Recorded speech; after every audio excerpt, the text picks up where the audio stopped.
Bismillahirrahmanirrahim. Assalamualaikum warahmatullahi wabarakatuh. Innal hamdalillah nahmaduhu wa nasta'inuhu wa nastaghfiruh wa na'udzu billahi min shururi anfusina wa min sayyiati a'malina. May yahdihillahu fala mudilla lahu wa may yudlil fala hadiya lahu. وأشهد أن لا إله إلا الله وحده لا شريك له وأشهد أن محمدا عبده ورسوله يا أيها الذين آمنوا اتقوا الله حق تقاته ولا تموتن إلا وأنتم مسلمون يا أيها الناس اتقوا ربكم الذي خلقكم من نفس واحدة وخلق منها زوجها وبث منهما رجالا كثيرا ونساء واتقوا الله الذي تساءلون به والأرحم إن الله كان عليكم رقيبا يا أيها الذين آمنوا اتقوا الله وقولوا قولا سديدا يصلح لكم أعمالكم ويغفر لكم ذنوبكم ومن يطع الله ورسوله فقد فاز فوزا عظيما أما بعد فإن أصدق الحديث كتاب الله وخير الهدى هدى محمد صلى الله عليه وسلم وشر الأمور محدثاتها وكل بدعة ضلالة. Kita panjatkan puja dan puji syukur kehadirat Allah Jalla wa'ala pada kesempatan pagi menjelang siang yang sangat cerah ini. Kita kembali diberi kekuatan, kesehatan, hidayah serta taufik dari Allah Jalla wa'ala. Sehingga pada kesempatan yang berbahagia ini kita bisa kembali menghadiri kajian rutin untuk mengkaji kitab Ushulus Sunnah karya Imam Ahmad rahimahullah. Kita berharap semoga Allah Jalla wa'ala berkenan untuk melimpahkan kepada kita semuanya ilmu yang bermanfaat sehingga bisa kita amalkan sebagai bekal untuk menghadap kepada Allah Jalla wa'ala. Amin ya rabbal alamin. Salat dan salam semoga senantiasa tercurahkan kepada junjungan kita Rasulullah sallallahu alaihi wasallam, kepada para sahabatnya, keluarganya dan umatnya yang setia mengikuti tuntunannya hingga hari akhir nanti. Kaum muslimin dan kaum muslimat, para hadirin dan hadirat, juga segenap pendengar Radio Roja di Jakarta, di Bandung dan sekitarnya.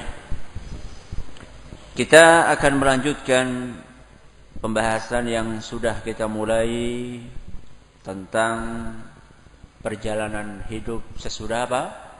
Sesudah mati. Setelah hidup sesudah mati masih ada apa? Hidup. Setelah hidup mati, setelah mati hidup. Setelah hidup ada mati lagi? Tidak ada? Setelah hidup sesudah mati tidak ada mati lagi? Tidak ada. Ya, tidak ada mati lagi. Yang ada adalah imma mendapatkan kenikmatan yang abadi atau mendapatkan siksa yang abadi pula. Na'udzubillahi min dzalik. Pada pengajian yang telah lalu, kita membahas beberapa kejadian pada alam akhirat.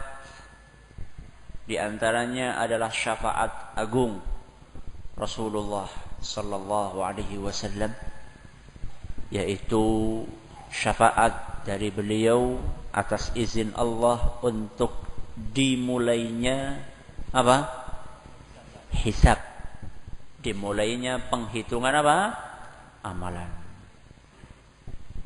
Setelah itu amalan dihitung oleh Allah Jalla wa'ala. Setelah amalan dihitung, kitab-kitab yang dicatat oleh para malaikat dibagikan kepada kita semua. Ini yang disebutkan dengan pembagian kitab catatan amal. Setelah itu ada sebuah kejadian yang biasa diistilahkan dengan qisas dengan apa? Qisas. Yang ini akan kita bahas pada hari ini. Qisas, ada 3 poin penting atau 3 kejadian besar. Yang pertama qisas, yang kedua mizan. Apa mizan? Timbangan. Ya, setelah qisas kita akan membahas tentang mizan atau timbangan. Kemudian yang ketiga kita akan membahas tentang telaga. Ini 3 pembahasan utama kita pada kesempatan kali ini. Yang pertama adalah apa? Qisas. Yang kedua apa? Mizan. Yang ketiga apa? Telaga. Apa itu qisas? Apa qisas? Nah? Penggal leher? Iya. Itu yang sedang diributkan ketika ada kejadian dipenggalnya salah seorang TKW. Qisas. Qisas itu apa? Hah? Apa ada pemenggalan leher pada hari kiamat nanti? Apa yang dimaksud dengan qisas di sini? Qisas adalah pembalasan yang setimpal. Qisas adalah pembalasan yang apa? Setimpal.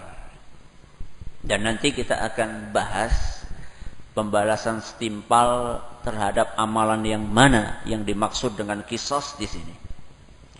Pertama, kita perlu meyakini bahwasanya Allah Subhanahu wa taala memiliki sifat yang sangat mulia yang bernama sifat adil. Sifat apa? Adil. Jadi Allah itu maha apa? Maha adil. Kebalikannya adil apa? Hah? Ya tidak adil, gampang banget. Kebalikannya adil tidak adil, kebalikannya jujur tidak jujur, gitu, mudah sekali. Nah, kebalikannya adil apa? Hah? Apa? Zalim. Bagus.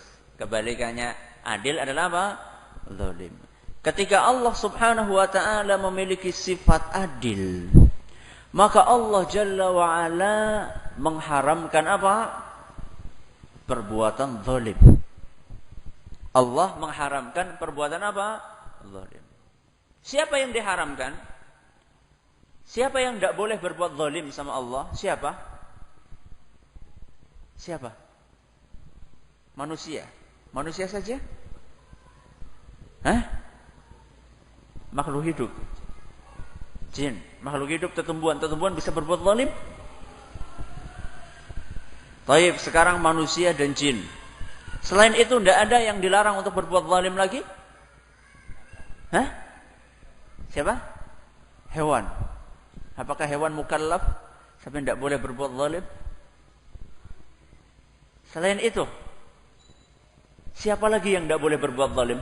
Yang diharamkan oleh Allah untuk berbuat zalim? Allah Subhanahu wa taala sendiri.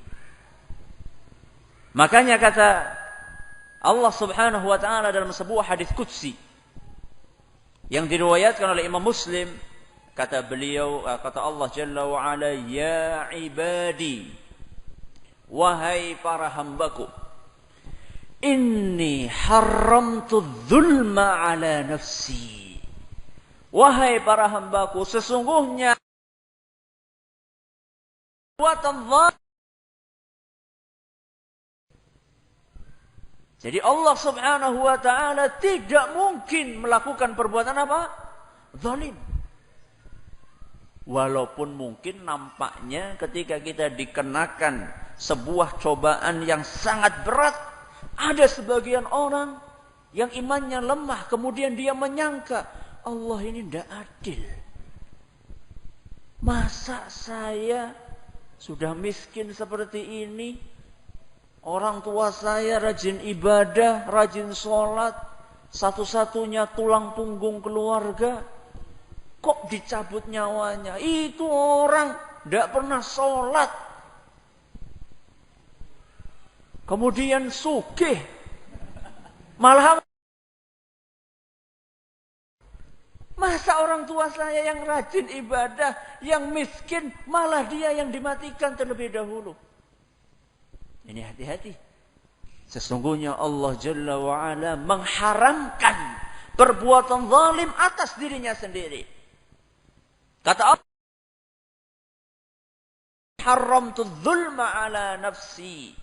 Wahai para hambaku, sesungguhnya aku mengharamkan perbuatan zalim atas diriku sendiri. Wa ja'altuhu bainakum muharram. Perbuatan zalim kalian, wahai para hambaku, fala tadzalamu, maka janganlah kalian berbuat zalim. Jadi yang diharamkan untuk berbuat zalim bukan hanya apa? Bukan hanya manusia, tapi juga Allah Subhanahu wa taala. Allah haramkan atas dirinya untuk melakukan perbuatan zalim. Dan perbuatan zalim buntutnya apa? Panjang. Bukan hanya di dunia, tapi juga di apa? Di akhirat. Mungkin seseorang bisa selamat jika dia berbuat zalim karena kekuasaan. Mungkin dia bisa menyerobot tanah milik ribuan manusia dengan kekuasaan yang dia miliki, dan dia tidak terjerat hukum di dunia. Karena dia punya kekuasaan, karena dia punya harta, karena dia punya orang-orang penting. Tapi itu hanya di dunia. Adapun nanti di pengadilan itu tidak akan selamat. Maka kata Nabi sallallahu alaihi wasallam yang diriwayatkan oleh Imam Muslim juga, ittaqudz zulma. Hati-hatilah kalian dari perbuatan zalim. Hati-hatilah kalian dari perbuatan zalim. Fa inna dzulma dzulumat. Perbuatan zalim berlipat-lipat pada hari kiamat. Jadi orang yang melakukan perbuatan zalim di dunia, dia akan mendapatkan kegelapan bukan hanya satu, tapi zulumat, gelap yang berlipat-lipat. Apa bentuk kegelapan itu? Kita akan jelaskan sekarang. Pada hari kiamat nanti, satu-satunya kekayaan seorang hamba adalah apa? Amal soleh dia. Satu-satunya apa? Kekayaan seorang hamba pada hari kiamat adalah apa? Amal solehnya. Dan itu adalah modal dia yang paling berharga. Dia punya amal soleh, pahalanya dia dapatkan, dan inilah modal dia untuk mengarungi alam akhirat. Bagaimana seandainya modal dia satu-satunya hilang? Bagaimana seandainya modal bingung, pusing, 7 keliling. Dia mau cari modal lagi, bisa enggak? Enggak bisa. Dan modal kumpulkan dengan jerih payahnya di dunia, pada hari kiamat nanti bisa lenyap manakala dia di dunianya suka melakukan perbuatan zalim. Contohnya apa perbuatan zalim? Menyakiti orang. Menyakiti orang dengan apa? Dengan ghibah? Dengan pukulan? Dengan pukulan. Antum apa tukang pukul antum? Antum tukang pukul? Bukan. Tapi kadang-kadang ada di antara antum yang bukan tukang pukul, suka mukul. Siapa? Anak antum yang tidak berhak untuk dipukul, kemudian antum apa? Pukul. Siapa lagi? Murid antum. Antum guru SD, muridnya nakal, seharusnya dihukum dengan 10 pukulan, dihukum berapa pukulan? 20 pukulan. Loh, itu perbuatan zalim bukan itu? Loh, jangan merasa mentang-mentang jadi guru ya, kemudian sembarangan memukul, tidak. Ada ukurannya ya. Kesalahan bagaimana yang berhak untuk dipukul dan pukulannya berapa? Itu ada pertimbangannya. Masa kesalahan orang yang ngikut temannya dihukum sama dengan kesalahan orang yang apa? Dengan kesalahan orang yang misalnya sampai minum minuman keras di luar sekolahan. Berbeda. Jadi seandainya melebihi kadar, maka itu akan termasuk perbuatan zalim. Memukul orang lain, kemudian menyakiti dan menjatuhkan harga diri orang lain dengan cara memfitnah orang lain. Dan ini amat disayangkan. Terkadang sangat mudah di lisan sebagian orang untuk menuduh orang lain yang enggak-enggak. Menuduh orang lain dengan tuduhan-tuduhan yang belum jelas. Buktinya tidak ada. Masuk perbuatan zalim yang akan dipertanggungjawab tersebut. Bagaimana? Tanggung jawabannya adalah dengan dibagi-bagikan amal saleh yang kita kerjakan. Modal utama kita itu terpaksa harus dicabut. Terpaksa harus ada orang-orang yang pernah kita zalimi di dunia. Jadi kalau misalnya jadi guru selama berapa tahun? Selama 30 tahun. Berapa murid yang sudah dizalimi? Berapa? Alhamdulillah Ustaz, saya tidak pernah mukul, cuman saya jewer aja Ustaz. Kalau jewernya sampai telinganya apa? Hampir putus ya sama saja. Jadi sekian orang mereka akan menuntut untuk dibagi amal soleh yang kita miliki. Ya seandainya fitnahnya itu bukan hanya sejauh tetangga-tetangganya. Yang namanya ghibah. Ghibah itu kan ngerasani atau menggunjing. Itu kadang-kadang lisan seseorang itu panjangnya cuma sampai semeter. Yang kena ghibah itu adalah siapa? Tetangganya di depannya. Itu lisannya cuma apa? Semeter. Ada orang lisannya sampai 15 kilo. Jadi yang ghibaih di Purbalingga, yang dighibaih di mana? Di Purwokerto. Ada orang yang lisannya ribuan kilometer. Gimana itu? Orang yang ghibah di sini, yang dighibah di mana? Di Irian misalnya. Ini lisannya panjang sekali. Dan ditambah disebarkan di internet. Di internet berarti sampai kemana? Sampai ke seluruh dunia. Jadi lisannya itu sepanjang dunia. Nah, orang iya kalau ini tidak masalah. Apalagi kalau misalnya tujuannya adalah untuk mengingatkan umat dari kekeliruan atau dari penyimpangan yang sudah jelas-jelas menyimpang dari Al-Quran dan Sunnah Rasul SAW. Tapi terkadang ada orang yang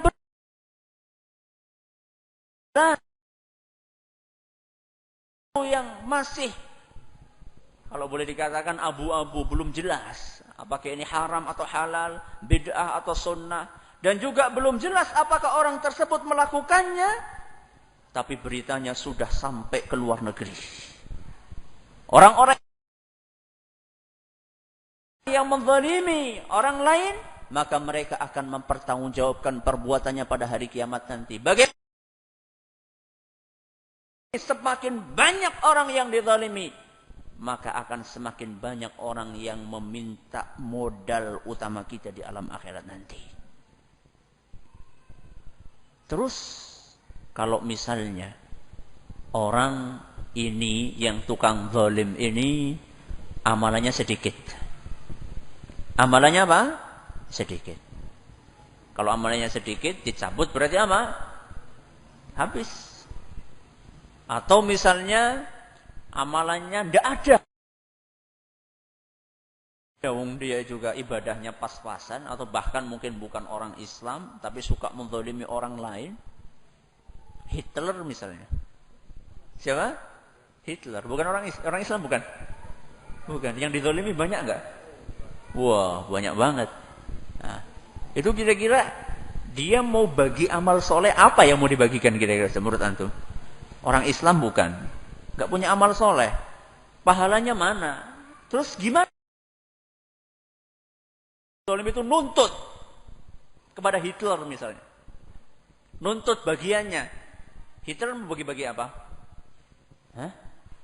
Bagi-bagi bedil? Bagi-bagi apa? Tidak punya apa-apa. Terus gimana caranya? Hah? Apa? Pelimpahan dosa. Kalau misalnya amal soleh tidak punya, maka dosa orang-orang yang dizalimi ini dicabut oleh Allah Subhanahu wa taala. Diringankan dosanya. Diringankan dosanya kemudian diberikan kepada orang yang menzalimi mereka. Wah, yang dizalimi berapa itu? Kalau misalnya kayak korupsi. Korupsi itu yang dizalimi berapa? Hah? Korupsi yang dizalimi berapa? Orang penduduk Indonesia berapa orang sih? Hah? Berapa orang? 250. Itu sensus terakhir itu. Hah? Mungkin sekarang udah hampir mendekati 300 mungkin. Kalau misalnya duit rakyat yang dikorupsi, kira-kira bisa nggak yang korupsi itu bagi-bagi amal soleh dia untuk orang-orang yang apa? Orang-orang yang dia zalimi 300 juta. Gimana kira-kira? Sangat tidak mungkin. Jangankan untuk menanggung dosa orang lain, nanggung dosanya sendiri saja kita sudah keberatan. Bagaimana seandainya Ustaz, itu dalilnya apa Ustaz? Apa dalilnya? Orang-orang yang berbuat zalim akan menanggung dosa orang lain. Dalilnya apa? Dalilnya sebuah hadis yang diriwayatkan oleh Imam Bukhari. Yang diriwayatkan oleh Imam Bukhari rahimahullahu ta'ala, bahwasanya Rasulullah sallallahu alaihi wasallam bersabda, "Man kanat lahu madlamatun li akhihi." Barang siapa min irdihi aw syai'in, entah itu bentuk kezalimannya berupa harga diri saudaranya atau yang lainnya. Jadi barang siapa yang menzalimi saudaranya dalam harga dirinya atau yang lainnya, falyatahallalhu minhul yaum, hendaklah dia hari ini juga minta untuk dihalalkan. Apa dihalalkan? Minta sertifikasi halal. Apa maksudnya minta dihalalkan? Hah? Minta untuk dimaafkan. Dimaafkan saja? Nyuri 10 juta minta dimaafkan? Hah? Kalau kaitannya dengan harta ya harus di apa? Harus dikembalikan. Enggak cuma minta maaf saja. Enak aja. Ngutang 10 juta minta maaf. Nah, harus dibayar. Ya. Kalau kaitannya dengan itu. Hendaklah, kata Nabi SAW, minta dihalalkan darinya hari ini juga. Qabla an la yakuna dinarun wala dirham. Sebelum datang hari dinar dan dirham tidak lagi berharga. Jadi, kalau kita pernah menzalimi orang, segeralah hari ini kita minta maaf kepada orang yang pernah kita zalimi sebelum datangnya hari tidak ada dinar dan dirham. Maksudnya dinar dan dirham itu tidak lagi apa? Tidak lagi bermanfaat. In kana lahu amalun salih ukhidha minhu biqadri madlamatihi. Terus kalau misalnya ketika di dunianya dia enggak mau minta maaf, atau tidak sempat minta maaf karena keburu apa? Keburu meninggal. Makanya Nabi SAW pesannya al-yaum, hari ini. Jadi nanti antum pulang ya, antum silaturahmi kepada keluarga-keluarga antum. Nunggu Idul Fitri Ustaz. Ini kebiasaan buruk ini. Jadi silaturahmi itu cuma apa? Cuma ketika apa?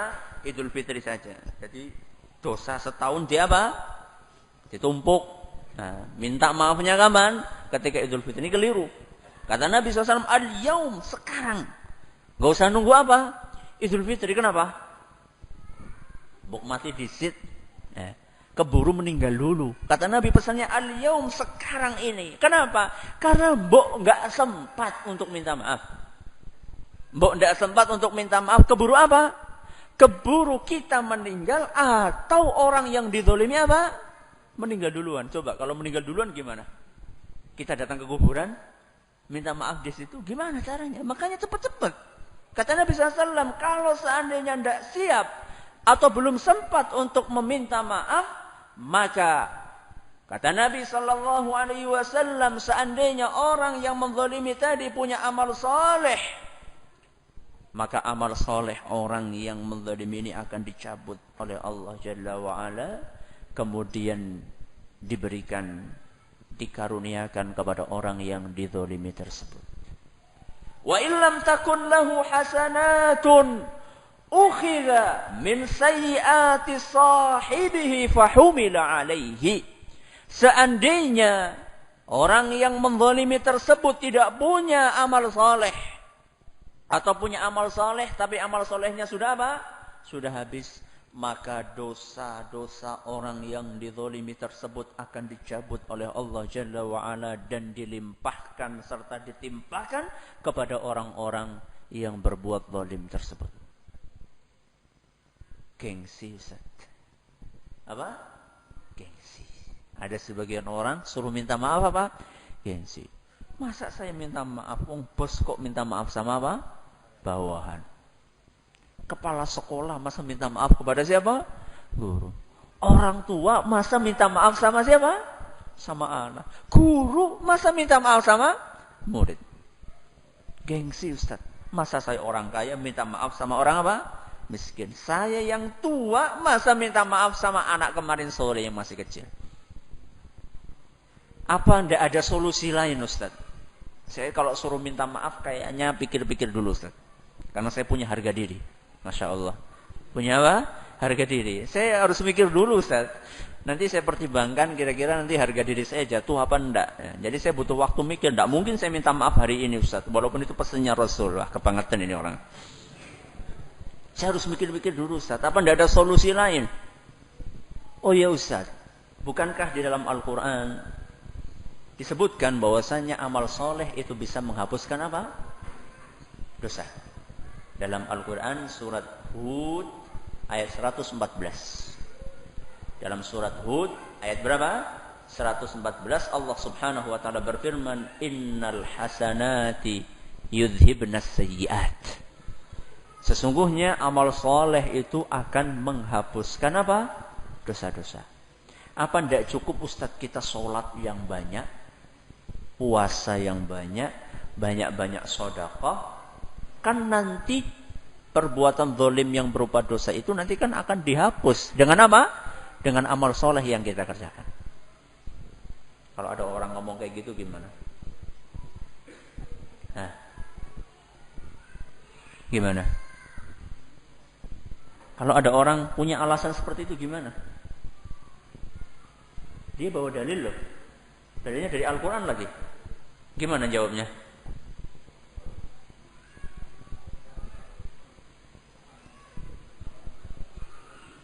Gimana? Kita tidak tahu amalan kita itu diterima oleh Allah. Ya, makanya amalannya yang banyak gitu loh. Kalaupun masa sih dari sekian banyak amalan nggak ada yang diterima gitu. Apa yo enggaknya kebangetan temen ya. Nah, kalau ada orang ngomong itu gimana jawabnya? Silakan, anak ajak antum untuk berpikir, ya.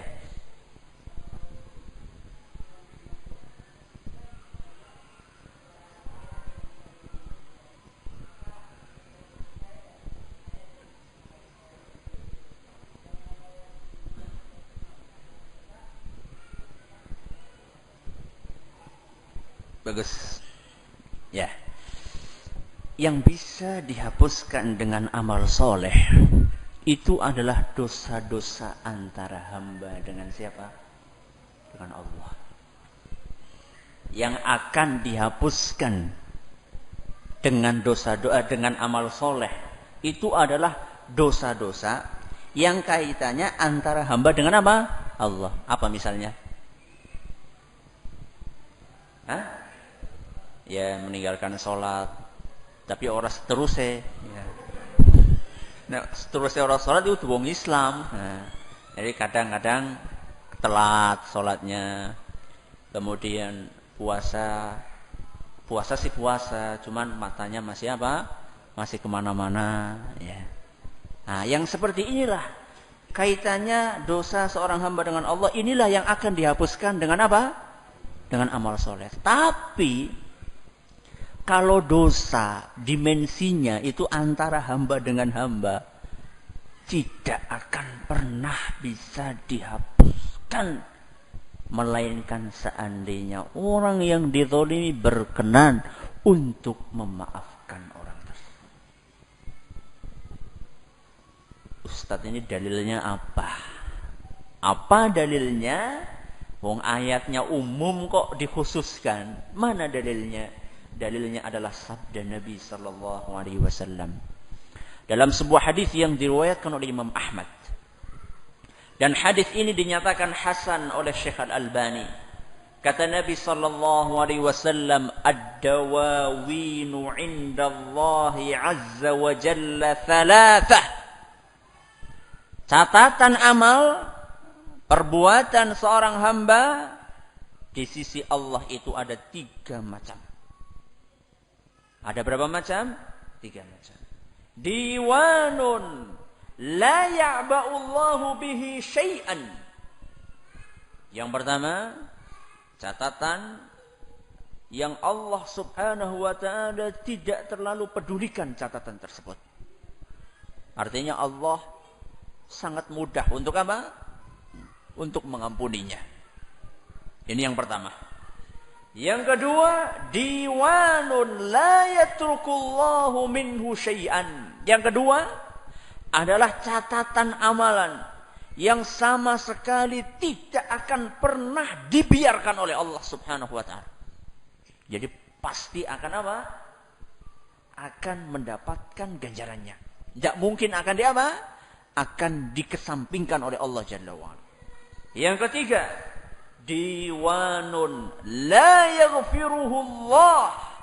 Yang ketiga adalah catatan amalan perbuatan seorang hamba yang tidak akan pernah diampuni oleh Allah Jalla wa'ala. Ada berapa? 3. Yang pertama apa tadi? Yang Allah tidak terlalu apa? Memperhatikannya. Artinya Allah ya sangat memiliki peluang untuk apa? Untuk dimaafkan. Yang kedua apa? Yang tidak akan pernah dibiarkan oleh Allah. Pasti akan dikejar. Yang ketiga apa? Amalan yang tidak akan diampuni oleh Allah Jalla wa'ala. Yang pertama apa? Yang pertama, fa'ammad diwanul ladzi la yaghfiruhu Allah fasyirku billah. Nabi memulai dari catatan yang ketiga. Adapun amalan yang tidak akan diampuni oleh Allah adalah perbuatan apa? Syirik. Perbuatan apa? Syirik. Berarti ini yang ketiga. Kemudian, fa ammad diwanul ladzi la ya'ba'u Allahu bihi syai'an. Adapun catatan amalan seorang hamba dan perbuatannya yang sangat mungkin untuk diampuni oleh Allah adalah perbuatan dosa yang dilakukan seorang hamba dengan siapa? Dengan Allah Subhanahu wa ta'ala. Kemudian dicontohkan oleh Nabi SAW seperti puasa yang kadang-kadang ditinggalkan, sholat yang kadang-kadang ditinggalkan. Yang seperti ini mendapatkan peluang untuk apa? Diampuni. Alhamdulillah Ustaz. Iya. Berarti terus akan baik, bolong-bolong. Iya. Cermati kata-kata saya tadi. Saya bilang apa? Pasti diampuni atau ada peluang untuk diampuni? Ada peluang. Apa artinya ada peluang? Artinya juga apa? Ada peluang untuk tidak diampuni. Itu artinya. Jadi jangan senang-senang dulu. Wah, penak ya ngaji nengkana ya. Nanti dulu. Ada peluang untuk diampuni. Artinya apa? Artinya juga ada peluang untuk apa? Tidak diampuni. Ya, maka jangan senang dulu. Kemudian yang ketiga kata Nabi sallallahu alaihi wasallam, wa ammad diwanul ladzi la yatrukullahu minhu syai'an.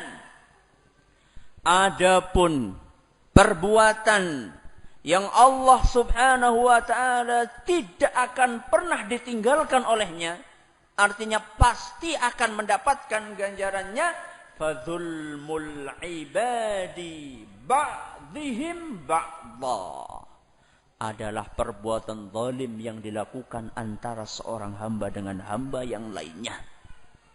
Perbuatan zalim ini kata Nabi sallallahu alaihi wasallam, al-qisas la muhalah. Yang ada hanyalah qisas dan tidak ada cara yang lainnya. Pasti. Jadi jangan merasa apa? Gengsi. Ya, jangan merasa apa? Gengsi. Maka nanti pulang ini sebelum pulang ke rumah mampir dulu. Kemana? Ke tempat orang-orang yang kita apa? Zalimi. Ya. Kalau di Jakarta gimana Ustaz? Harus beli tiket sekarang juga. Ya, kalau nggak punya duit ya pakai telepon. Nah, kalau nggak punya duit pakai apa? Pakai telepon. Kalau nggak dimaafkan gimana Ustaz? Berusaha semaksimal mungkin dulu. Berusaha semaksimal mungkin dulu. Bagaimana caranya supaya orang yang pernah kita zalimi mau memaafkan yang kita lakukan. Dan masalah perbuatan zalim ini mencakup hutang piutang. Mencakup apa? Hutang piutang. Sangat disayangkan. Ada sebagian orang yang bermudah-mudahan dalam apa? Dalam masalah utang. Kalau utang rajin banget. Kalau suruh bayar utang, angel banget. Ini susah ini orang-orang seperti ini.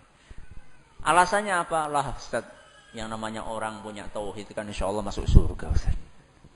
Orang punya tauhid insya Allah apa? Masuk surga. Oh, berarti ini buahnya ngaji tauhid ya. Iya, buahnya ngaji tauhid lama itu seperti ini ya. Jadi mudah-mudah tidak bayar apa? Bayar hutang. Banyak kasus yang memprihatinkan. Sampai diceritakan ada sebuah majalah Islam. Yang namanya majalah itu kan punya agen. Punya apa? Perwakilan di setiap apa? Daerah. Itu saking banyaknya yang nunggak. Saking banyaknya yang apa? Nunggak. Itu tunggaannya itu sampai 300 juta. Tunggaan apa? Majalah apa? Majalah selebritis. Majalah Islam. Berarti agennya orang apa? Orang Islam. Utangnya, nunggaknya sampai berapa? 300 juta. Bahkan ada yang sampai 1 M. Itu juga majalah Islam. Subhanallah. Orang ini bermudah-mudah sekali dalam masalah hutang. Ya. Kalau pada hari kiamat nanti orang yang menghutangi menuntut bisa bayar hutang? Tidak bisa. Bagaimana cara bayarnya? Dengan amal soleh yang kita miliki. Kata Nabi sallallahu alaihi wasallam dalam sebuah hadis yang diriwayatkan oleh Imam Ibnu Majah. Dan hadis ini dinyatakan hasan sahih oleh Syekh Al-Albani. Man mata wa alaihi dinarun aw dirham. Barang siapa yang meninggal dalam keadaan dia punya utang berupa dinar atau dirham, qudiya min hasanatihi laisa thamma dinarun wala dirham. Orang tersebut harus membayar hutangnya dengan pahala yang dia miliki pada hari yang tidak ada dinar dan dirham. Jadi pertanggungjawabannya berat. Jadi jangan sampai modal utama kita yang pas-pasan harus di apa? Harus dikurangi dengan perbuatan-perbuatan zalim yang kita lakukan. Ini masalah apa? Masalah kisos. Dan kisos ini bukan hanya antara manusia. Bahkan kisos ini juga terjadi antara apa? Antara apa? Antara binatang. Antara apa? Antara binatang. Dalam sebuah hadis yang diriwayatkan oleh Imam Muslim. Nabi kita Muhammad sallallahu alaihi wasallam bersabda, "La tu'addunnal huquq ila ahliha yaumal qiyamah." Hak itu pasti akan dikembalikan kepada yang berhak pada hari kiamat. Jadi kalau hak kita tidak kita dapatkan di dunia, yakin saja kita pasti akan mendapatkan hak kita di mana? Di akhirat. Dan ini hiburan. Ini hiburan buat kita yang di dunianya itu ngalahan. Yang di dunia apa? Ngalahan. Jadi sudah dibagi waris, sudah benar. Dapat sekian-sekian. Ini sekian ubin, ini sekian ubin, ini sekian meter. Kakak kita apa? Nyerobot yang berapa meter diambil. Atau sudah jelas-jelas dibagi bagian rumahnya, kamu bagian petak depan, saya petak belakang, tahu-tahu kakak kita ngambil belakang plus setengah depan. Jadi kita cuma dapat apa? Setengah depannya. Banyak orang-orang yang modelnya ora apa-apa lah. Ini adalah kabar gembira buat mereka-mereka yang hidupnya legowo. Ya, dia minta haknya, tapi mintanya itu tidak terlalu apa? Tidak terlalu sampai ngambil parang diasah gitu, enggak. Atau bawa linggis, enggak. Jadi minta, enggak dikasih ya sudah. Orang-orang yang seperti ini berbahagialah. Nanti pada hari kiamat kalian pasti akan mendapatkan hak kalian. Dalam bentuk apa? Dalam bentuk rumah setengah yang diambil? Tidak. Dalam bentuk amal soleh yang sangat kita butuhkan saat itu. Saat itu kita lagi butuh banget tambahan apa? Amal soleh. Dan kita saat itu lagi keberatan apa? Dosa. Kita saat itu lagi keberatan dosa. Kok ada orang sukarela mengambil apa? Dosa kita dan berbagi amal soleh dan pahala yang dia miliki. Alhamdulillah. Berarti anak buah ketika dulu kita di dunia apa? Orangnya ngalahan. Maka jadilah orang yang apa? Yang ngalahan. Ya. Kalau masalah duniawi, ya itu tidak usah terlalu apa? Terlalu berebut. Kenapa? Karena dunia seisinya, kata Nabi SAW itu tidak lebih berharga dibandingkan apa? Dibandingkan sayap seekor apa? Nyamuk. Kata Nabi SAW dalam sebuah hadis yang diriwayatkan oleh Imam At-Tirmidzi seingat saya. Kata Nabi SAW, "Lau kanatid dunya ta'dilu 'indallahi janaha ba'udah." Seandainya dunia itu tidak lebih berharga dibandingkan sayap seekor nyamuk. Jadi dunia seisinya ini tidak lebih mahal dibandingkan apa? Sayap seekor nyamuk. Jadi seandainya ini ada nyamuk, ya, kemudian anak nemu nyamuk ini, anak ambil sayapnya. Siapa yang mau? Ada yang mau? Tidak ada? Sudah dibeli 500, mau enggak? 500 perak, masa enggak mau? Enggak mau juga. Ya sudah, sekarang siapa yang mau gratis? Oh, enggak mau sayapnya, sudah sama nyamuknya sekalian. Tidak ada yang mau. Tidak ada yang mau. Kenapa? Karena sangat hina. Itulah harga dunia seisinya. Harga dunia seisinya tidak lebih mahal dibandingkan harga apa? Sayap seekor nyamuk. Makanya kalau ada keluarga besar yang rukun, yang tentrem, yang damai, kemudian pecah menjadi dua, kakak adik saling bermusuhan, tidak mau tegur sapa, maka orang yang seperti itu telah memecahkan tali silaturahmi demi rebutan sayap seekor nyamuk. Maka kalau kaitannya dengan perkara duniawi, gak usah terlalu kita itu mengejar. Ya. Bisa kita dapatkan alhamdulillah, ndak bisa ya entah ini baik ngoneng akhirat. Tunggu saja nanti di akhirat. Tapi panjenengan senang kalau saudaranya disiksa? Ya enggak senang loh. Syukur-syukur kalau apa? Kalau dimaafkan. Itu lebih apa? Lebih baik lagi. Tapi ini peringatan buat orang-orang yang zalim.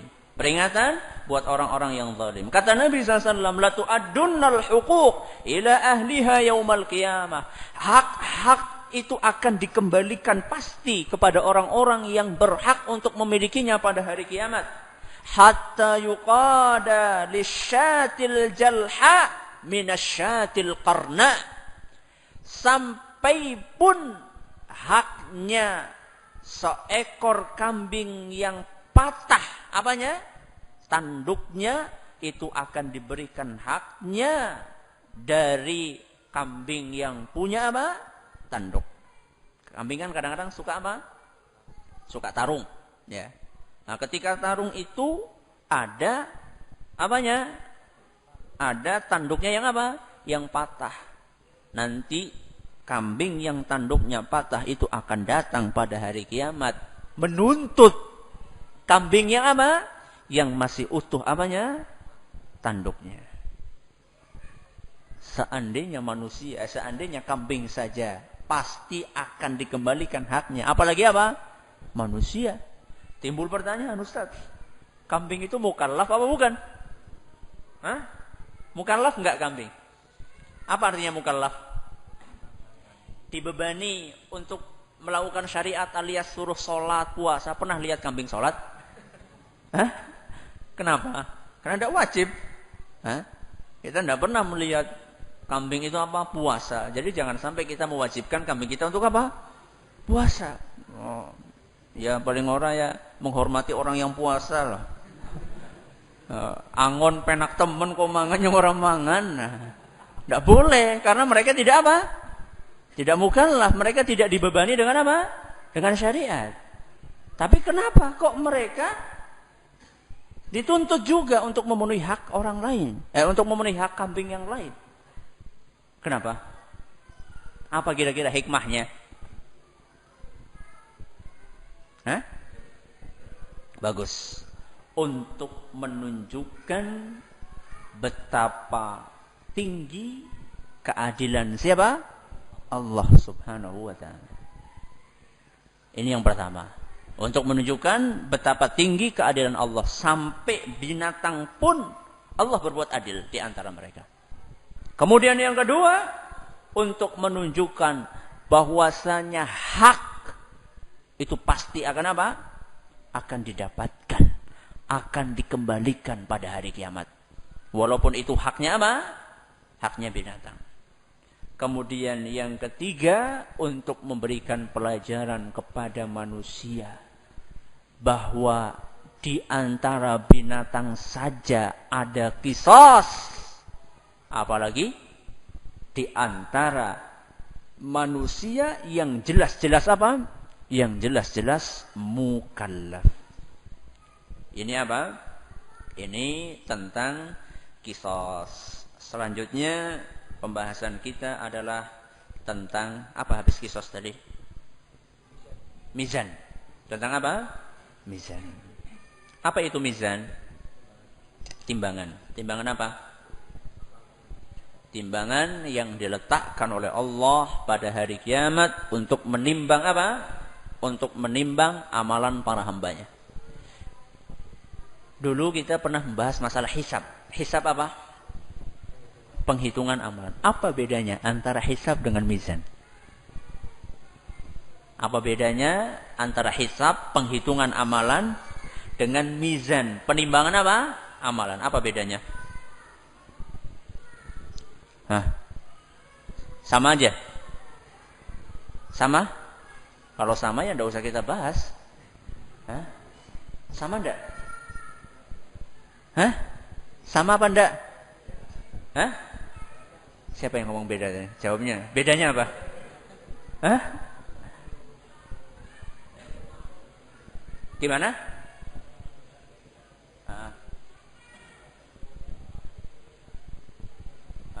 Kalau mizan, timbangan sendiri-sendiri. Ada yang lain? Apa kira-kira? Ya. Iya. Iya.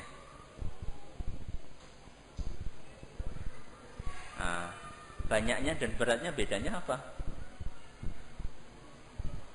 Jumlah. Ya, ada yang lain? Apa kira-kira? Apa bedanya? Kita sudah sepakat kan, tidak ada perbedaan pendapat di antara para ulama di masjid ini? Hah? Ya, semuanya satu kata ya, ada bedanya? Atau ada yang berpendapat tidak ada bedanya? Hah? Tidak ada ya? Semuanya berpendapat ada bedanya. Cuman bedanya apa?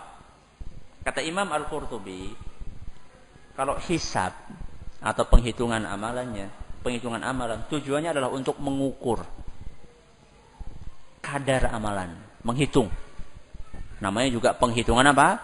Amal. Dihitung dosanya berapa, kemudian amal solehnya berapa, dihitung. Kalau mizan itu untuk memperlihatkan mana yang lebih apa? Mana yang lebih berat antara apanya? Antara amal solehnya dengan apa? Dengan dosanya. Jadi setelah dihitung, diambil, kemudian apa? Dosanya ditaruh di apa? Di anak timbangan yang satu, kemudian apa? Amal solehnya diletakkan di daun timbangan yang satunya. Jadi itu bedanya. Kata Imam Qurtubi, saya ulangi, hisab adalah untuk mengukur dan menghitung kadar atau jumlah amalan yang dilakukan seorang hamba. Dosanya berapa, kemudian apa? Amal solehnya berapa. Adapun mizan tujuannya adalah untuk apa? Untuk menampakkan, memperlihatkan. Ini loh dosa kamu yang sudah dihitung. Ini adalah apa? Amal soleh kamu dihitung. Lihat nih, mana yang lebih apa? Mana yang lebih berat. Itu perbedaan antara mizan dengan apa? Dengan hisab. Kemudian apa dalilnya ada mizan? Apa dalilnya ada mizan? Banyak dalilnya. Di antaranya firman Allah Jalla wa Ala dalam Al-Quran surat Al-A'raf ayat 8. Surat Al-A'raf ayat berapa? 8. Allah Subhanahu wa taala berfirman, "Wal waznu yawma idzinil haqq." Wal waznu yawma idzinil haqq. Artinya timbangan pada hari itu, hari apa? Hari kiamat itu pasti benar. Atau benar adanya, atau hak, atau adil. Ya. Jadi mizan atau timbangan pada hari itu pasti ada dan pasti adil dan pasti benar. Faman thaqulat mawazinuhu faulaika humul muflihun. Dan barang siapa yang timbangan kebaikannya lebih berat, maka merekalah orang-orang yang beruntung. Al-Quran surat Al-A'raf ayat berapa? 8. Ada juga dalil yang lainnya surat Al-Anbiya ayat 47. Dalam surat Al-Anbiya ayat 47 di situ disebutkan oleh Allah Jalla wa Ala, "Wa nadha'ul mawazinal qista liyaumil qiyamah." Dan kami akan memasang timbangan yang tepat pada hari kiamat. Jadi tidak bisa main apa? Timbangan. Para pedagang, ya. Para pedagang yang biasa main apa? Main timbangan pada hari kiamat, Anda tidak bisa apa? Tidak bisa main-main lagi. Karena timbangan itu di tangan Allah Jalla wa Ala. Dan kami akan memasang timbangan yang tepat pada hari kiamat. Fala tudlamu nafsun syai'a. Dan tidak ada seorang pun yang akan dirugikan sedikit pun. Dan inilah kelanjutan dari diharamkannya perbuatan zalim oleh Allah Subhanahu wa taala atas dirinya. Jadi Allah Subhanahu wa taala mengharamkan perbuatan zalim bukan hanya di dunia, tapi juga di akhirat. Sedikit pun tidak akan dizalimi seorang manusia. Kemudian kata Allah Subhanahu wa taala, "Wa in kana mithqala habbatin min khardalin ataina biha." Seandainya amalan tersebut hanya sebesar biji sawi pun, kami akan datangkan amalan itu. Jadi kalau biji sawi itu berapa on? Berapa on? Pernah nimbang biji sawi? Atau apa ya biji sawi? Antum tahu sawi? Apa sawi? Hah? Apa? Sayur. Ada bijinya? Hah? Mana yang petani ini? Nggak usah malu. Hah? Mana? Ada nggak? Oh iya yang kuliah di pertanian, bukan petani. Yang kuliah di pertanian. Nah, sawi ada bijinya enggak? Hah? Enggak. Ada. Saya nggak usah tanya Fakultas Pertanian, tanya petani aja langsung. Ada ya. Besarnya kayak apa tuh, bis? Kayak beras? Hah? Lebih kecil lagi. Kayak apa? Hah? Kayak kedelai. Oh, kayak beribik. Tahu beribik kan, Tom? Tahu ya? Alhamdulillah tahu. Ini tidak ada beribikan ini. Biasanya kalau di musola di mimbar-mimbar di kampung-kampung tuh banyak beribik ya. Beribik itu adalah apa? Kayu kalau keluar apanya? Coklat-coklat itu loh. Coklat-coklat muda itu. Nah, itu sebesar itu. Berapa on itu? Enggak nyampe 1 on. Setengah on aja tidak nyampe. Itu akan ditimbang walaupun tinggal segitu. Walaupun kita punya amalan sekecil itu akan ditimbang oleh Allah Jalla wa ala. Makanya kata Allah Jalla wa ala, wa kafa bina hasibin, dan cukuplah kami sebagai pembuat perhitungan. Ini dalil adanya apa? Dalil adanya apa? Mizan. Mizan itu jumlahnya berapa? Mizan jumlahnya berapa? Sejumlah manusia. Manusia berapa? Banyak banget. Ada perbedaan pendapat di antara para ulama dalam masalah ini? Ada. Ada sebagian ulama yang berpendapat mizan itu 1. Dan ada pula sebagian ulama yang berpendapat mizan itu apa? Banyak. Sebanyak orang atau amalan yang ditimbang. Dan masing-masing punya argumen. Masing-masing punya apa? Argumen. Kata orang yang atau kata ulama yang berpendapat, katanya sebagian ayat disebutkan dengan bentuk mufrad. Mufrad itu apa? Tunggal. Wal waznu atau mizan. Mizan itu kan apa? 1. Tapi di sebagian ayat disebutkan apa? Dengan jamak. Contohnya tadi ayat yang dalam surat apa tadi? Dalam surat Al-Anbiya. Dalam surat Al-Anbiya ayat 47, wa nad'ul mawazin. Mawazin itu adalah bentuk plural. Bentuk apa? Jamak. Ya. Berarti kan banyak. Enggak cuma apa? 1. Masing-masing punya argumen. Cuman kalau mayoritas ulama berpendapat apa? Berpendapat mizan itu cuma 1. Berpendapat mizan itu cuma apa? Cuma 1. Dan ini dikatakan oleh Imam Ibnu Katsir rahimahullah. Kata beliau, mayoritas ulama pendapatnya adalah mizan itu cuma apa? 1. Ustaz, berarti ya suwe teman boleh ngenteni. Yang akan ditimbang amalannya berapa? Berapa orang? Banyak sekali. Jin dan manusia. Kalau timbangannya 1 sih gue ngenteni sih kepriwe. Ora suwe banget Ustaz. Gimana? Beda antara timbangan di dunia dengan timbangan di mana? Di akhirat. Timbangan di akhirat kayak apa? Kata Nabi SAW dalam sebuah hadis yang diriwayatkan oleh Imam Al-Hakim. Dan hadis ini kata beliau sahih. Kata Nabi SAW, yudha'ul mizanu yawmal qiyamah.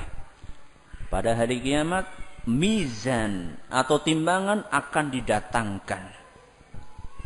Falau wuzina fihi samawatu wal ardu wala wasi'at. Seandainya 7 lapis langit dan bumi ditimbang, niscaya cukup untuk menimbangnya. 7 lapis langit dan apa? Bumi. Itu ditimbang, niscaya apa? Cukup. Berarti berapa besarnya timbangannya? Berapa besarnya? Langit itu besarnya seberapa? Jarak antara satu langit dengan langit yang berikutnya berapa? 500 tahun perjalanan. Jarak antara bumi langit itu ada berapa lapis? Ada 7. Antara lapis yang pertama dengan lapis yang kedua itu berapa tahun? 500 tahun perjalanan. Begitu pula yang berikutnya. Itu sebesar itu kalau ditimbang ditambah dengan apa? Bumi, itu cukup bisa untuk nimbang. Jadi enggak usah khawatir. Enggak usah khawatir lah nyongsi nomor pirang kok ya. Suwe temen enggak usah khawatir ya. Kemudian gimana Ustaz caranya? Gimana Pak? Caranya? Wong orang banyak masa timbangannya gimana? Enggak bisa dibayangkan. Karena emang enggak usah dibayangkan. Enggak usah dibayangkan. Kata Imam Ibnu Hajar rahimahullah, Imam Ibnu Hajar Al-Asqalani, beliau termasuk ulama yang memandang bahwasanya atau menguatkan pendapat yang mengatakan bahwasanya mizan itu cuma apa? Satu. Kata beliau, wala yushkil bi kathrati man yuzanu amalah.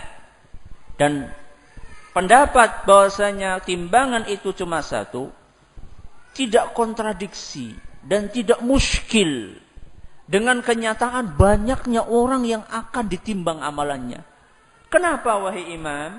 Lianna ahwalal qiyamah la tuqayyafu bi ahwalid dunya. Karena kondisi pada hari kiamat tidak bisa dianalogikan dan dikiaskan dengan kondisi di mana? Di dunia. Masalahnya kita itu sekarang bayangannya adalah timbangan beras. Makanya kita bingung. Timbangan pada hari kiamat tidak sama dengan timbangan di dunia. Makanya kata Imam Ibnu Hajar, nggak perlu merasa muskil, nggak perlu merasa bingung, karena kondisi pada hari kiamat tidak bisa dianalogikan dan dikiaskan dengan kondisi di dunia. Tapi jelas-jelas mizan pada hari kiamat itu adalah mizan yang hakiki, memiliki 2 daun timbangan.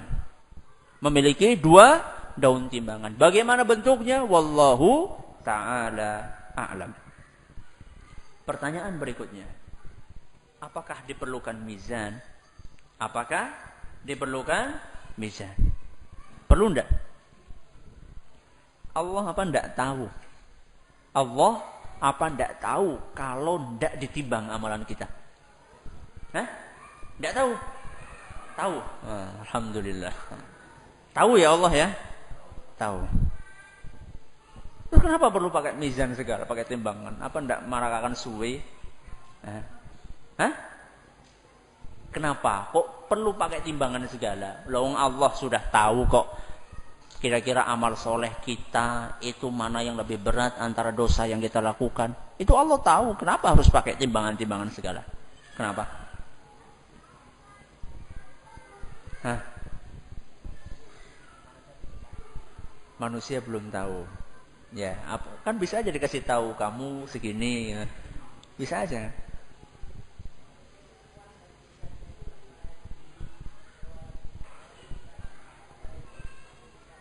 Manusia puas. Berarti kalau nggak pakai timbangan manusia nggak puas gitu. Ada yang lain? Apa? Bagus. Untuk memperlihatkan betapa adilnya Allah Subhanahu wa ta'ala. Karena ketika mizan itu semua orang melihat. Semua orang apa? Melihat. Jadi untuk menampakkan betapa tingginya sifat adil Allah sampai seluruh manusia bisa menyaksikan bagaimana Allah Subhanahu wa ta'ala menimbang amalan masing-masing seorang hamba. Apa yang ditimbang? Apa yang ditimbang? Apa yang ditimbang? Amalan. Amalan itu bentuknya apa? Lah iya, salat itu bisa dikilo apa enggak? Pahala. Nah, pahala itu bisa ditimbang?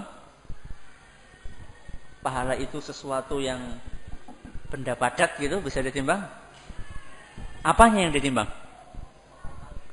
Buku catatannya? Iya. Dalilnya apa? Apanya yang ditimbang?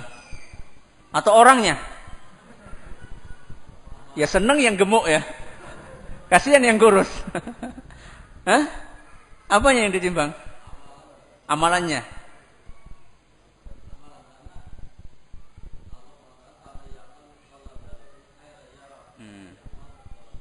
Syarrayara. Iya.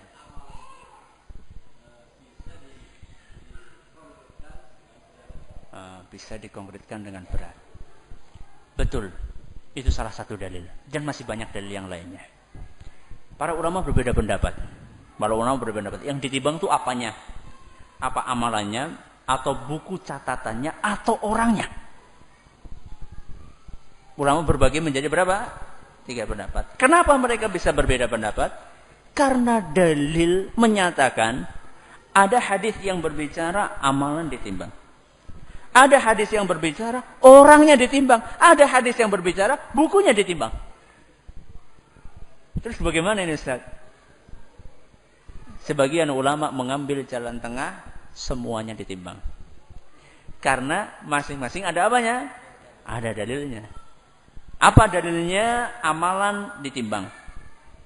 Dalilnya amalan ditimbang adalah tadi ayat yang disampaikan dalam surat Az-Zalzalah ayat 6 sampai 8. Kata Allah Subhanahu wa taala, "Yauma idzi yasturun nasu ashtatan liyuraw a'malahum." Kemudian apa? "Faman ya'mal mithqala dzarratin khairan yarah wa man ya'mal mithqala dzarratin syarran yarah." Itu dalilnya. Dalam Al-Quran, Allah Subhanahu wa ta'ala berfirman, barang siapa yang melakukan amalan walaupun sebesar biji sawi atau zarrah, maka dia akan mendapatkan balasannya. Kebalikannya, barang siapa yang melakukan amal keburukan walaupun sebesar biji sawi pun, dia akan mendapatkan apa? Balasannya. Ini dalilnya.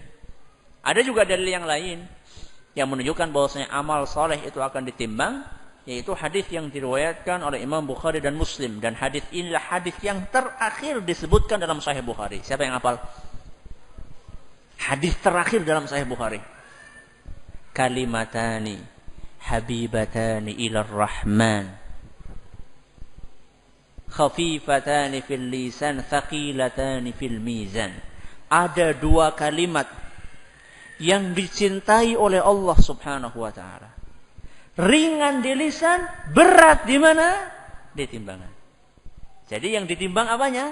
Kalimatnya. Ada 2 kalimat dicintai oleh Allah, ringan di lisan, berat di timbangan. Apa? Subhanallah wa bihamdi subhanallahil azim. Ini menunjukkan yang ditimbang apanya? Amalannya, ucapannya yang ditimbang. Ini dalil yang mengatakan yang akan ditimbang adalah apanya? Amalannya. Adapun dalil yang menunjukkan bahwasannya yang akan ditimbang adalah bukunya atau buku apa? Catatan amalannya adalah sebuah hadis yang diriwayatkan oleh Imam At-Tirmidzi. Sebuah hadis yang diriwayatkan oleh Imam At-Tirmidzi. Dan hadis ini dinyatakan sahih oleh Imam Ibn Hibban dan yang lainnya. Cerita tentang yang biasa diistilahkan dengan hadis sahibil bitaqah. Hadis orang yang punya kartu. Hadis orang yang punya apa? Kartu. Ceritanya pada hari kiamat nanti akan didatangkan orang yang punya amal dosa yang sangat banyak, perbuatan dosa yang sangat banyak. Kemudian dosa itu dicatat di dalam buku yang banyaknya itu 100 buku. Berapa? 100 buku. Dan masing-masing buku panjangnya itu maddal basar, sepanjang mata memandang. Satu buku panjangnya apa?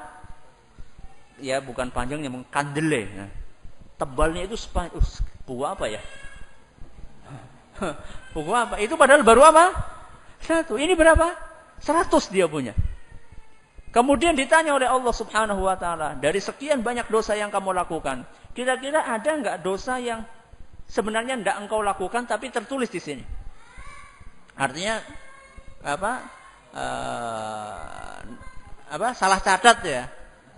Bukan ketinggalan, semuanya udah tertulis, teman. Ini benar enggak ini ada yang kamu ini enggak terima? Nah, ini dan bentuk keadilan Allah. Jadi silakan. Mungkin kamu melihat ada malaikat yang mungkin salah nulis, bukan dosa kamu tapi ditulis di situ. Coba lihat, ada enggak?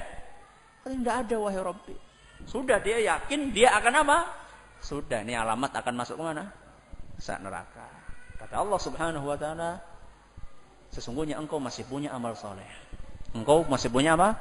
Amal soleh. Kemudian dikeluarkanlah bitaqah, sebuah kartu.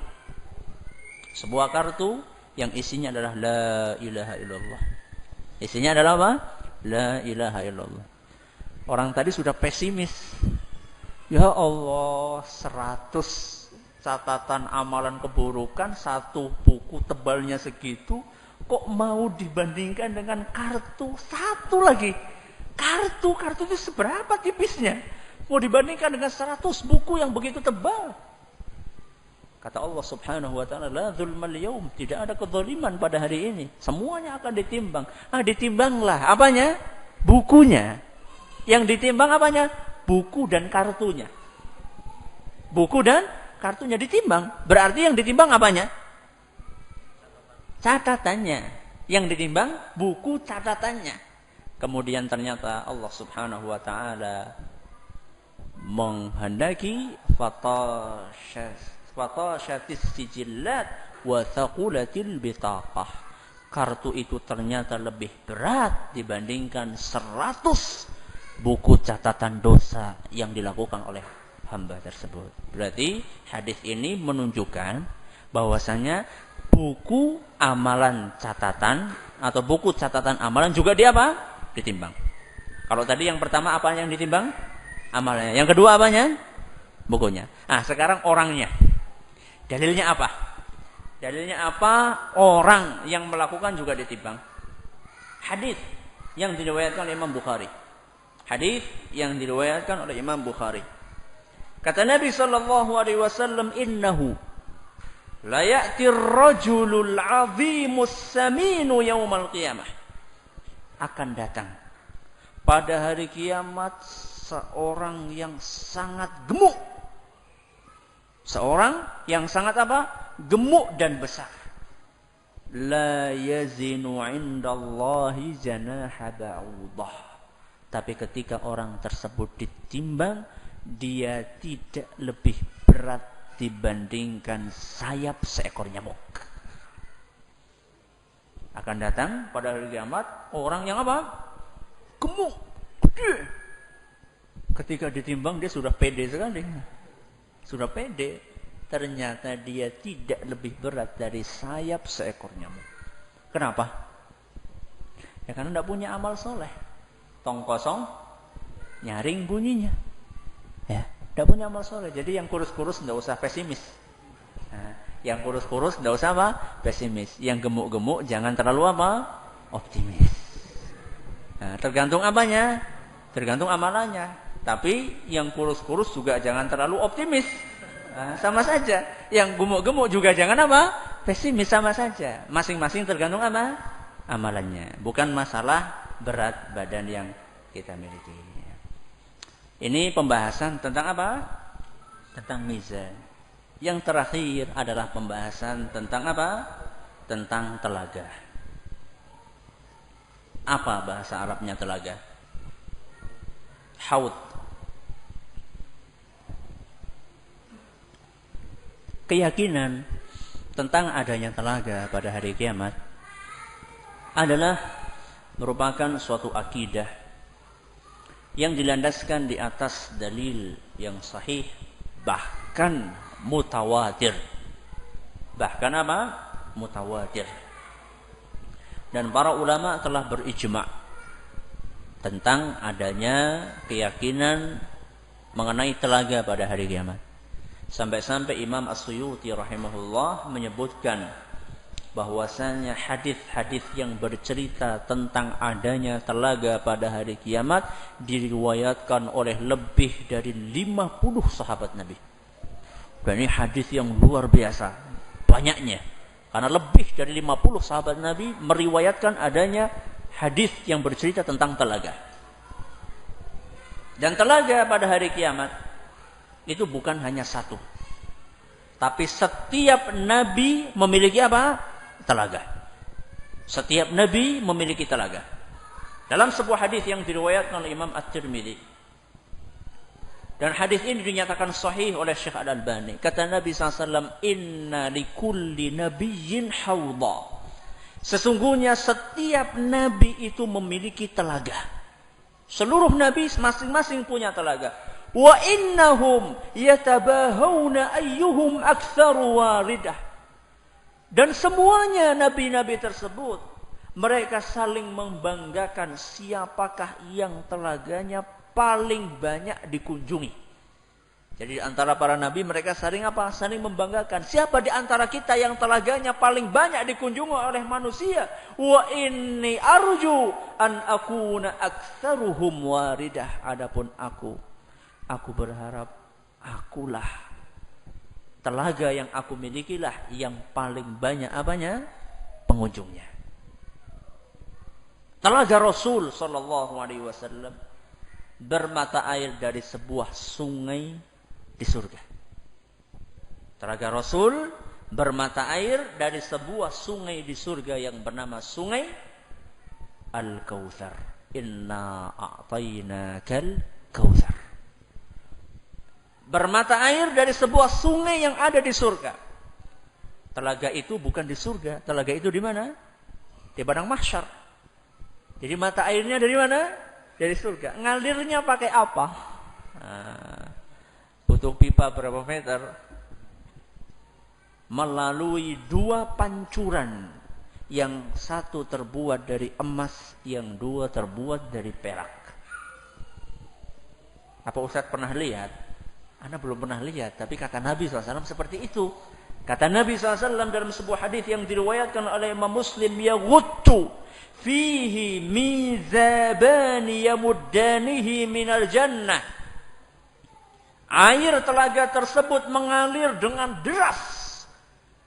Ke dalam telaga itu melalui 2 pancuran dari surga. Ahaduhuma min dhahab wal akharu min warq.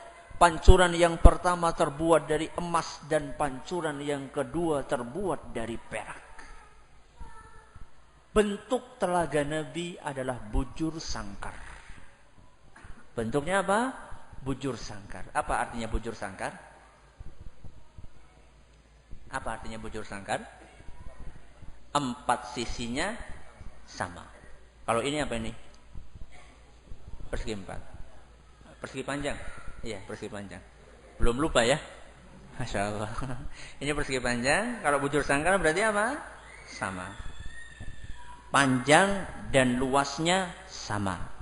Kata Nabi SAW, haudi masiratu syahrin. Telagaku sepanjang perjalanan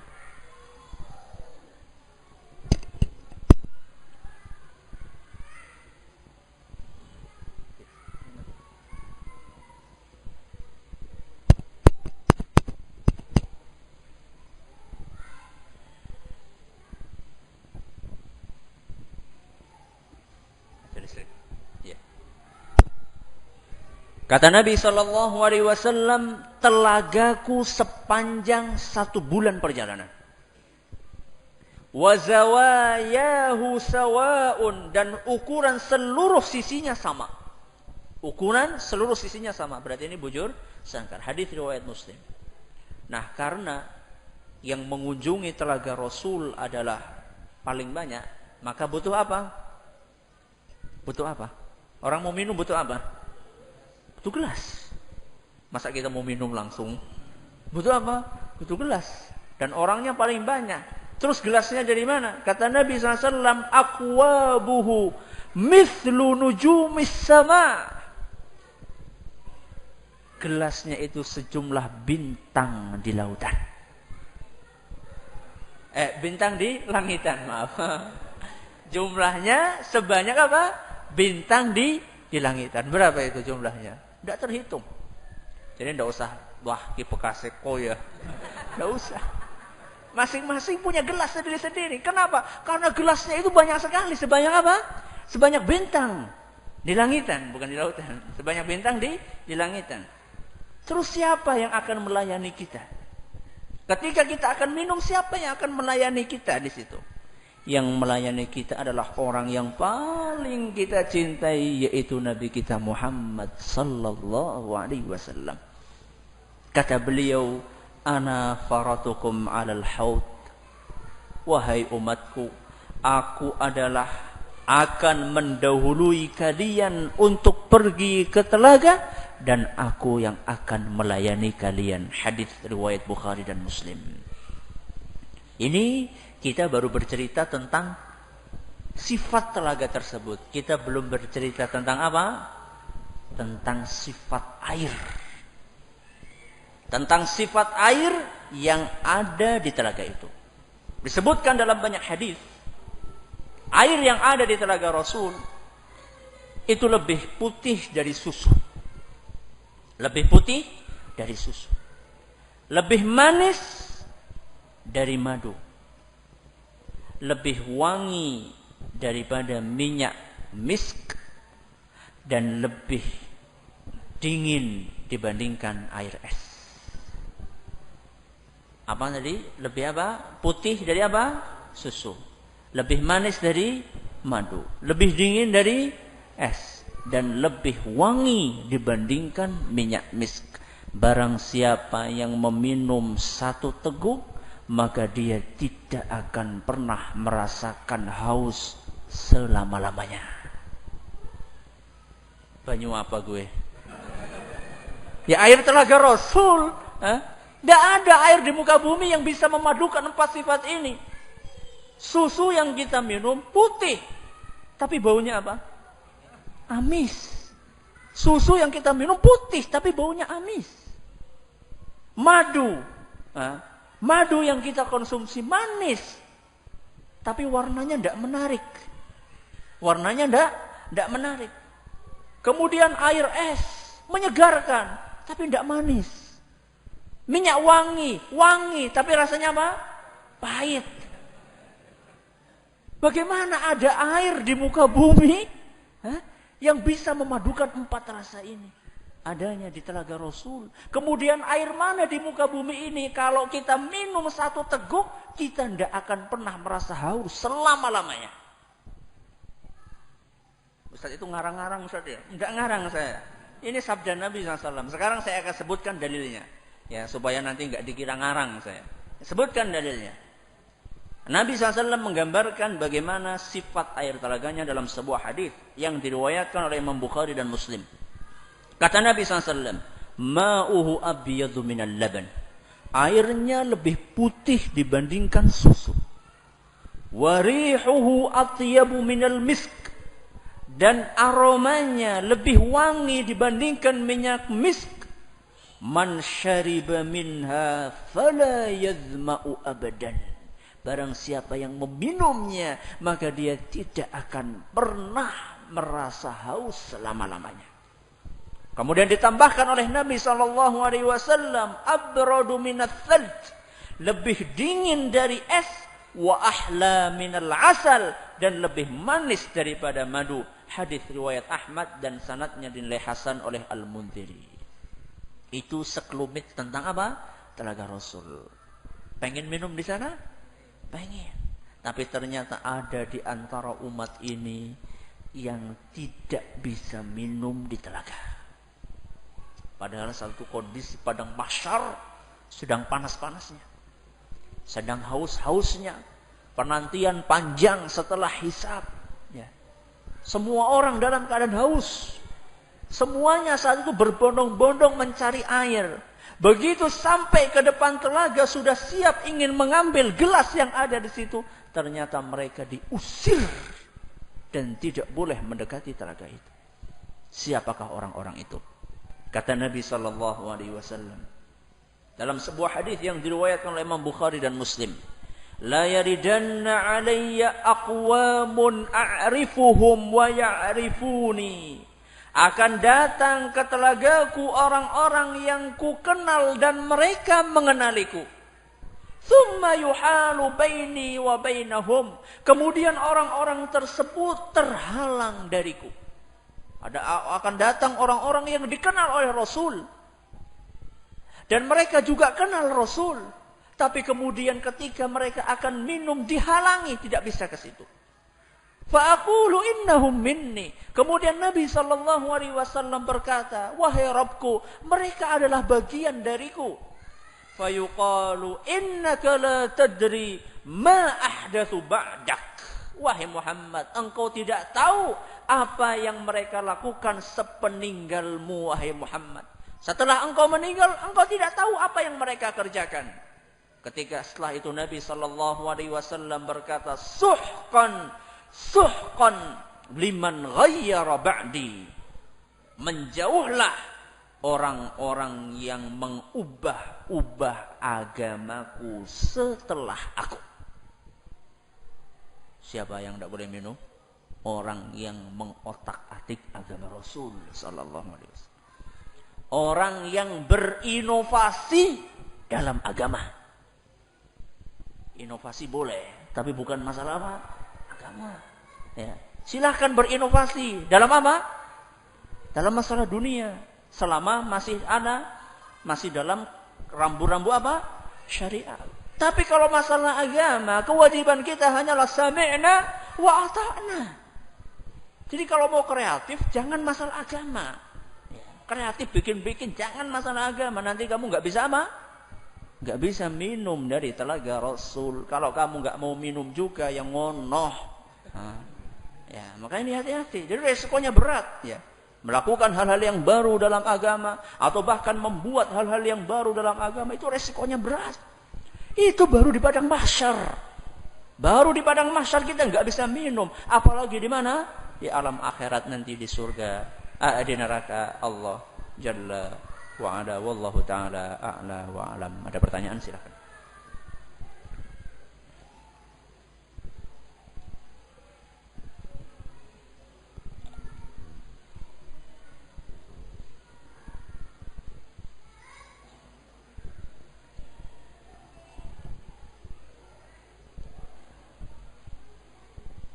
Pertanyaan pertama, bolehkah kita belajar perbandingan madhab? Bolehkah kita belajar perbandingan madhab? Madhab fikih, kalau yang dimaksud madhab fikih tidak apa-apa. Perbandingan madhab fikih, 4 madhab, Ahlussunnah wal Jamaah, madhab Malik, Syafi'i, Ahmad, Abu Hanifah, itu tidak apa-apa, boleh-boleh saja. Cuman, itu buat orang yang sudah belajar dalil. Jadi tidak kemudian langsung meloncat, tidak. Yang namanya belajar itu butuh proses. Makanya para ulama dulu menjelaskan seyogyanya seorang itu belajar dari sesuatu yang ringkas terlebih dahulu. Kalau belajar perbandingan mazhab itu sudah kelas tinggi. Ya, belajar perbandingan mazhab itu sudah kelas tinggi. Jadi ibarat kalau orang langsung belajar perbandingan mazhab tanpa belajar mazhab tertentu terlebih dahulu atau belajar tentang dalil, itu seperti bayi disuruh makan nasi goreng. Bayi baru umur 3 bulan suruh makan apa? Nasi goreng. Gimana? Muntah, bingung. Ya, jadi kalau mau belajar perbandingan mazhab itu boleh. Cuman apa? Pakai tahapan, tidak langsung tahu-tahu belajar perbandingan mazhab. Kemudian lebih baiknya ketika belajar perbandingan mazhab itu diiringi dengan adanya seorang guru yang bisa menjelaskan mana di antara pendapat mazhab ini yang lebih apa? Yang lebih sahih dan lebih kuat. Sehingga dia tidak bingung. Ya, belajar mazhab ini punya dalil, ini punya dalil. Wah, pada dua dalil ya jebule. Tapi enggak dijelaskan ini dalilnya sahih, dalilnya tidak, kemudian wajhul istidlal, sisi pendalilannya bagaimana. Ini harus dijelaskan. Sehingga seorang itu tidak kebingungan dalam beribadah.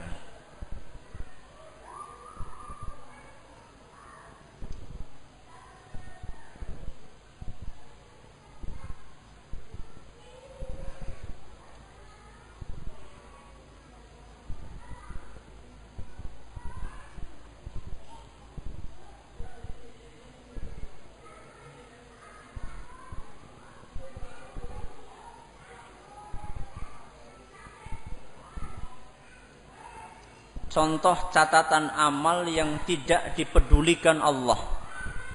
Maksudnya tidak dipedulikan ini adalah Allah itu bisa jadi atau tidak akan mengejar terus, ya. Dalam artian Allah Subhanahu wa taala itu bisa jadi akan mengampuni.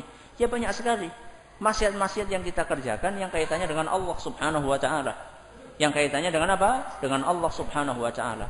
Seperti sholat kadang-kadang terlambat, kemudian mata ini masih jelalatan, lisan kita masih belum terjaga, ya. Tapi bukan kaitannya dengan hak manusia, ya. Ini yang contoh yang model tadi itu. Kalau lupa baca bismillah pada surat Al-Fatihah, hukumnya bagaimana? Ini lupa baca bismillah atau baca bismillah tapi tidak dikeraskan. Ini beda. Kalau lupa bismillah, baca bismillah, artinya tidak baca bismillah, maka risikonya agak berat.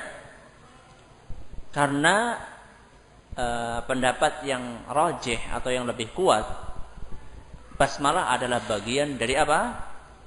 Surat Al-Fatihah. Padahal membaca surat Al-Fatihah hukumnya adalah apa?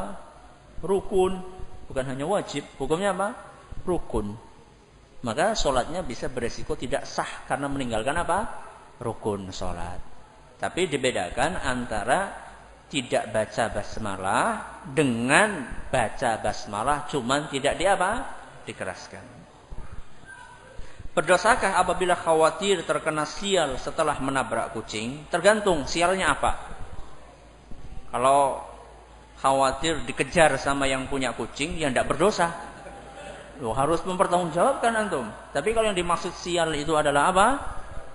Nanti akan celaka misalnya akan ya kena apa? Kualat dan seterusnya, ya berdosa. Itu tidak boleh.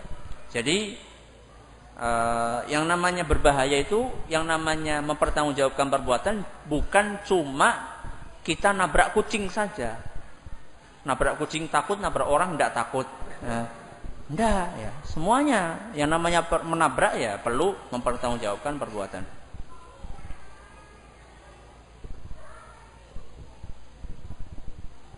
Bermanfaatkah puasa sunnah seorang yang masih melakukan dosa besar seperti riba, dan bagaimana solusinya? Insya Allah bermanfaat, cuma nanti akan ditimbang mana yang lebih berat antara dosa yang dia lakukan dengan amal soleh yang dia lakukan. Solusinya bagaimana? Solusinya ribanya ditinggalkan. Ya, solusinya ribanya ditinggalkan. Apa balasan orang-orang yang suka memberi maaf? Apakah adakah yang meringankan dosa-dosanya? Ya jelas. Kata Allah Subhanahu wa taala, "Khudzil afwa." Jadilah engkau pemaaf. Jadilah engkau pemaaf. Semakin orang memaafkan orang lain, maka derajatnya akan semakin tinggi pada hari kiamat. Ya. Jadi sangat dianjurkan dalam Islam untuk memberi apa? Maaf.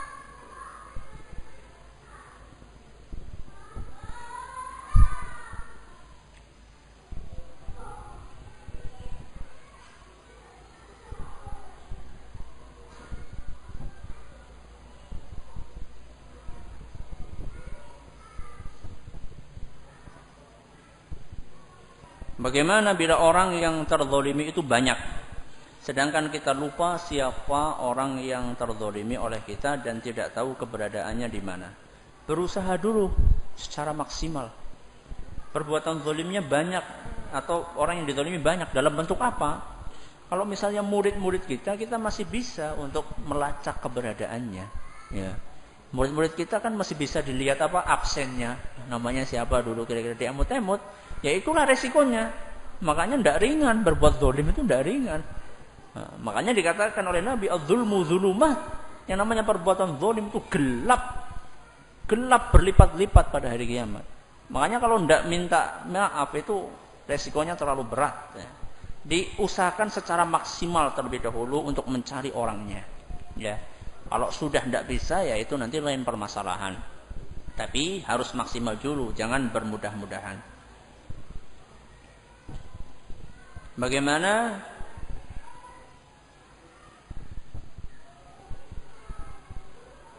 Bagaimana bila kita menjewer atau memukul anak karena tidak mau mengaji atau sholat?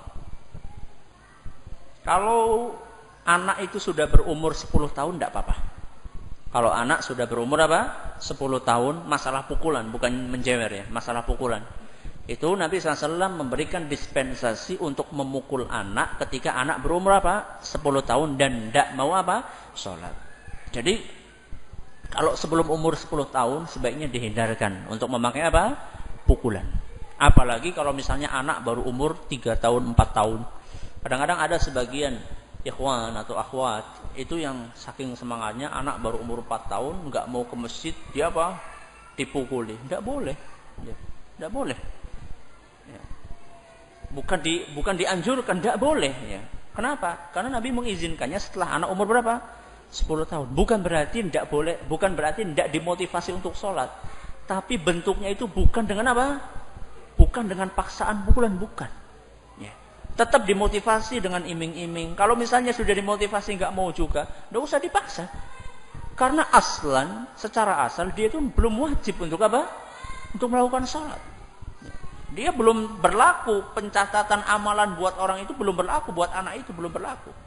Jadi jangan kita mendahului atau mendahului sesuatu yang tidak diajarkan oleh Nabi kita Muhammad sallallahu alaihi wasallam. Saya pernah mendengar salah seorang ustadz berkata, utang piutang termasuk kezaliman apabila ada yang untuk membayar tapi tidak dibayarkan. Terus apa maksudnya? Maksudnya kalau tidak ada yang dibayarkan terus jadi halal gitu, terus jadi bebas? Tidak. Kalau misalnya tidak ada yang dibayarkan, Anda punya kewajiban minimal untuk apa? Untuk minta maaf. Kita yang punya utang, kalau kita itu tidak punya duit untuk bayar utang, kita punya kewajiban untuk apa? Untuk minta maaf. Dan kita punya kewajiban untuk nulis. Nulis apa? Wasiat. Kalau kita tidak bisa bayar, kita masih punya apa? Anak. Sebagian orang tidak peduli. Lah, saya itu miskin, Allah kan Maha Pemaaf. Ya Allah Maha Pemaaf, tapi orang yang diutangi, kalau tidak memaafkan gimana? Ya tetap akan dituntut pada hari kiamat. Nah, tetap akan dituntut pada hari kiamat. Maka jangan bermudah-mudahan masalah hutang. Dari awal sebaiknya tidak usah apa?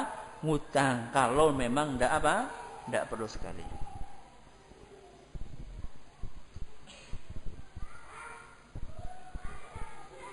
Bolehkah kita meminta maaf tanpa menyebutkan satu persatu kesalahan kita? Dengan mengatakan, ana minta maaf atas segala kesalahan ana. Kesalahannya apa? Kalau utang ya tidak bisa. Utang tidak dibayar-bayar, maaf ana sudah minta. Oh, ana sudah minta maaf. Tidak bisa. Jadi tergantung bagaimana bentuk kesalahannya. Kalau kesalahannya hanya masalah-masalah yang tadi, pernah menyakiti dia, pernah menggunjing dia, kalau dikhawatirkan disebutkan satu persatu justru akan semakin apa?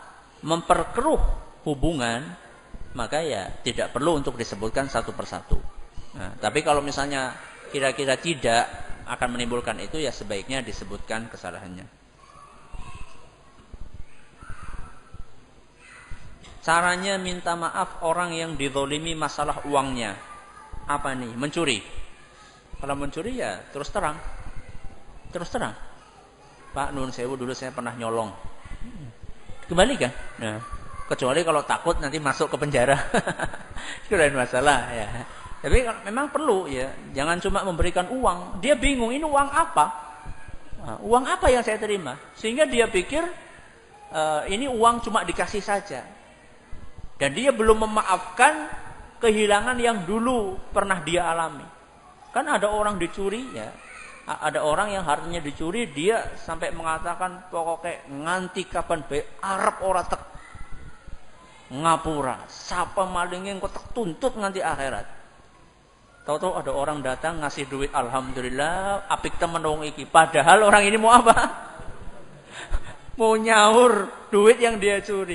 Orang yang apa? Yang dicuri dia enggak tahu. Mungkin kalau dia tahu sudah dipukuli mungkin orang tadi ya.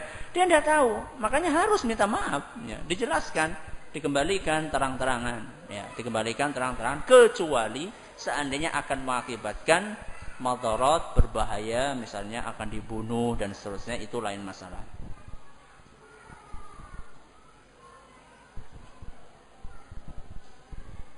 Bagaimana jika seorang muslim tidak menggunakan aturan Islam dalam masalah waris, sebagaimana sering kita saksikan, sehingga kita terkadang jadi korban kezaliman atau menzalimi. Kalau jadi korban kezaliman, ya memaafkan lebih baik. Memaafkan lebih baik. Kalau menjadi orang yang menzalimi, ya dikembalikan. Dikembalikan hak Anda, misalnya Anda sebagai seorang wanita, kemudian Anda mendapatkan jatah sama dengan apa? Dengan saudara laki-laki. Kembalikan. Kembalikan sebagian, kira-kira sampai Anda itu punya jatah Anda saja. Yang Anda punya, yang sudah Anda dapatkan, kembalikan kepada orang-orang yang lebih berhak daripada nanti harus mengembalikan di mana? Di akhirat.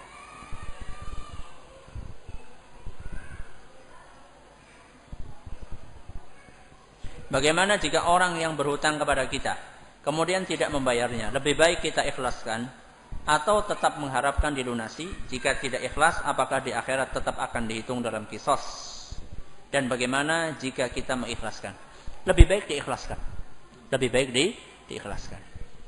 Lebih baik diikhlaskan. Kalau tidak diikhlaskan, nanti orang tersebut akan diqisas pada hari kiamat.